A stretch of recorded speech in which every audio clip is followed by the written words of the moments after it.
Good evening. You're watching Profit 360 on NDTV Profit, and I'm Sanjana. Over the next half an hour, I'm going to bring you the latest in markets as well as national and international news. But let's move on to our top focus this evening. US President Donald Trump is speaking to the US media right now, and he has just said that he thinks Russian President Vladimir Putin wants to get it done at tomorrow's summit in Alaska. And joining me to really break down what we can expect ahead of this meeting and shortly after, I also have Peter Cardillo, Chief Market Economist, Spartan Capital Securities, joining me live. Peter, good evening and welcome back to NDTV Profit. Thanks so much for your time. We're seeing some news coming in from Donald Trump ahead of this extremely crucial meeting that's slated to take place in Alaska. One comment, of course, that he's making is that he says that Vladimir Putin is desperate to make a deal at this point of time, and also mentioning that this meeting was imminent after the second round of sanctions coming in from India. A sense of, what we can expect in this meeting and really what's going to be the trickle down right after. Well, I think there'll be some sort of a ceasefire deal. I'm not sure if it's going to be long-lasting. I think, Putin wants to satisfy Trump. Trump wants to end the war. And the question is, how much does Zelensky need to give up? It's quite obvious that some of the reports that have been coming out of Moscow and out of Washington suggest that Putin is not going to give up any of the occupied land that he captured. So, any of the land that he captured. So, I think there'll be some sort of a ceasefire, and then of course they'll just it'll drag on, and hopefully. They'll come to some sort of a mutual agreement, but I don't think a long-lasting agreement will come about unless Zelensky yields some of the territory that the Russians have captured. Right.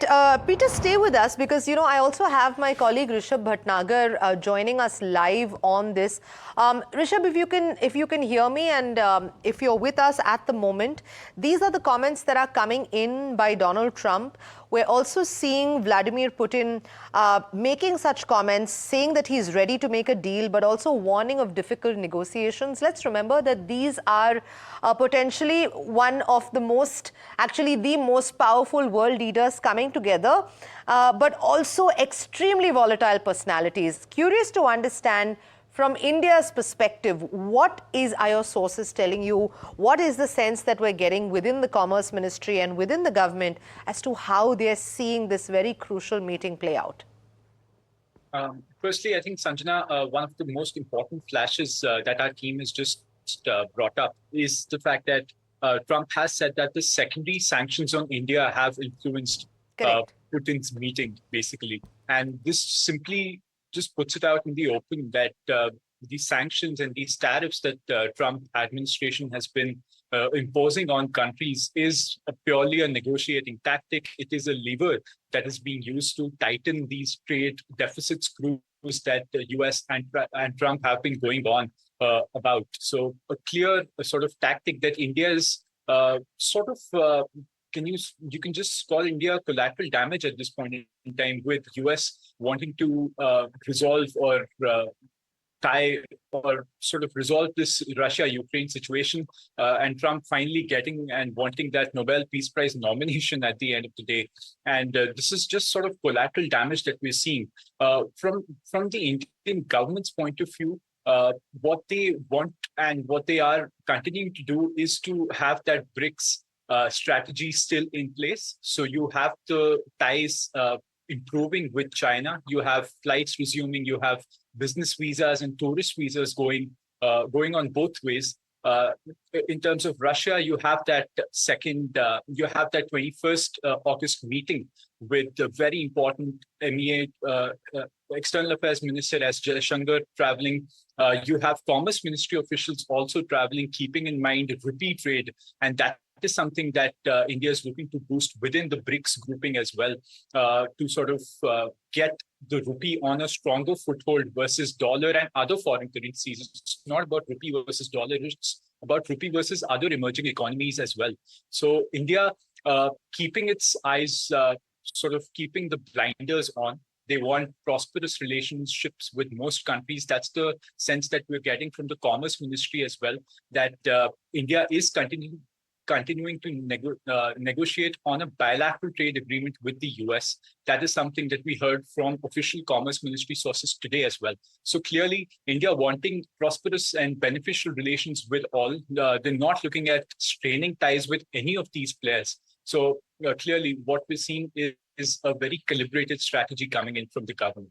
Absolutely, Rishabh. And, let me just actually go through what we're hearing from Donald Trump, saying Putin is convinced he's going to make a deal, adding that the war in Ukraine is probably the most difficult one to stop, and also saying that Putin knows I am the toughest one he's ever had to deal with.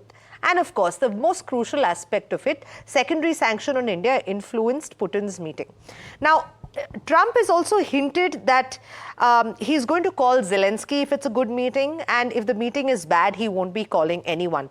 Peter, could such sanctions lead to a shift in global oil trade patterns? And if so, how are we then seeing that impact coming in on crude oil prices, given what the different possible scenarios are from this meeting? Well, a ceasefire would actually be positive for oil prices. On the other hand, sanctions would be negative. And so the market is still going to struggle with the demand, with the demand supply factor. And from a technical perspective, crude oil prices are weak. And they're weak because of demand worries and because of OPEC having increased its quotas. So I think the best case scenario for oil prices at this point would be a ceasefire that would omit sanctions, and that probably could stabilize oil prices and actually bump them up a bit. But I don't think we're seeing any major reversal in oil prices because there's just a lot of production and demand is not all that strong. Are we looking at a possible risk-off phase in the event that talks fail, especially for emerging markets like India? Well, there are always risks, for emerging markets. And of course, India needs to sort out this trade, to make a trade deal with the United States, which I think eventually they will. I have no doubt that they will not make a trade deal. Obviously, the high tariffs that have been imposed, I think, will be reversed to much lower levels. So I think, yes, the risk factor exists. But again, a lot of this mechanism, I think, is all part of trying to get countries like India to make a trade deal. And so I just think it's a matter of time. All right.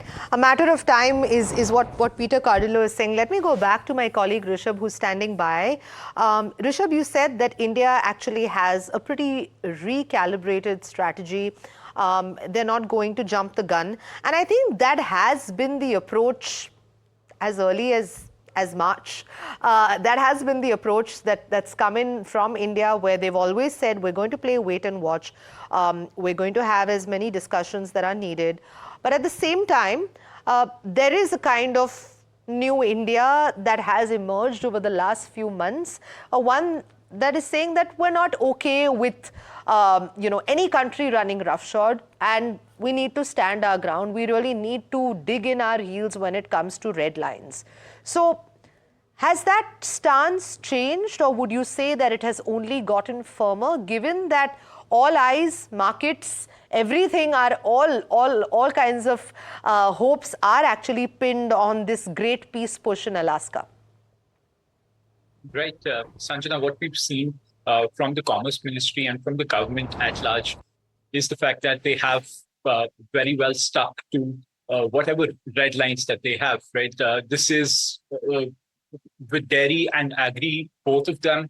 Uh, it's not just pure farmers' livelihoods. There's also a cultural sentiment with respect to the non-veg milk controversy that we had. We have a lot of blood-fed dairy products that were going to be coming in with respect to agriculture and dairy. And so it's not just the economic part, it is also a religious part or a cultural part that the government has kept in mind. And they have stuck to their red lines. And we've seen the sort of concessions that the likes of Indonesia, Philippines, Vietnam have made, right? We've seen that they've provided complete open market access. That at least that's what Trump is boasting about, is that they have provided full, complete market access for US goods, and that is without any sort of restrictions. But India hasn't made any sort of concessions. And what we've seen in the form of sanctions and tariffs that have come in from the US, they simply point to the fact that the US wasn't able to negotiate the sort of offer they were hoping that they would be able to negotiate. And clearly that frustration has translated into tariffs, into sanctions. But another very interesting point that has come up is the fact that even the trade deals that the US has made, there has been a lot of dissonance that trading partners have come out with. For example, in the case of Japan, the US said something, but the actual tariff that was imposed was something else. Similarly for Vietnam, similarly for Philippines, there's a lot of dissonance between what Trump actually goes out and says happened in the negotiating room versus what actually happens and what actually pans out. So India hasn't fallen prey to any of that uncertainty. Remember, there is still tariff-related uncertainty, but at least there's no sort of the government of US saying one thing and the government of India saying one thing. So the stance is very clear with that respect. We're seeing that India continues to negotiate at various levels, not just at the negotiators level, but at the ministerial level, but at the industry level. Right. We're seeing at multiple levels, those negotiations continue to go on. Right. And just in a matter of days after the secondary sanctions were in fact announced, we saw different kind of interactions taking place between high-level stakeholders of India, whether it was the Prime Minister, whether it is any upcoming meetings that we're seeing with other countries, whether it is China, whether it is Russia. So, Peter Cardillo, I'm going to ask you one last question before we let you go, and thanks so much for coming in at such short notice. On long-term economic impact, let's just say if sanctions on India could intensify, because who is to say how these talks and which way they might go, could this push India closer to setting up an alternative payment on or trade systems with Russia and other partners? And how do you think markets can interpret such decoupling moves? Yeah, there's no question that if it intensifies and there's no deal, that and sanctions are imposed, that India is probably going to get closer to Russia and to the BRICS nations in general. There's no doubt in my mind that will happen. But I think India is going to realize that they need the United States and the United States needs India, and so I think that eventually a trade deal will happen. This type of a trade war, or any trade war for that matter of fact, is not beneficial to anyone. At the end, everyone can be a big loser. And so I think that, if things should worsen, there's a chance that India may get closer to the BRIC nations, which obviously include Russia. But on the other hand, I think they'll try to avoid that, because obviously that means even more threats from the United States to not only to India, but to whomever India is making a deal with. Hello, and my colleague Rishabh Bhatnagar, thanks so much for that comprehensive insight and analysis into a big update that has come in just minutes and moments ago. Donald Trump indicating that Vladimir Putin is convinced that he can strike a deal to end the war in Ukraine. Also warning that there will be severe consequences if Putin does not agree to a ceasefire or peace agreement. All eyes peeled and watching this very, very crucial meeting that's slated to take place on the 15th of August in Alaska between Vladimir Putin and Donald Trump. The world will be watching and we will be covering it very closely. So don't forget to catch the coverage on this.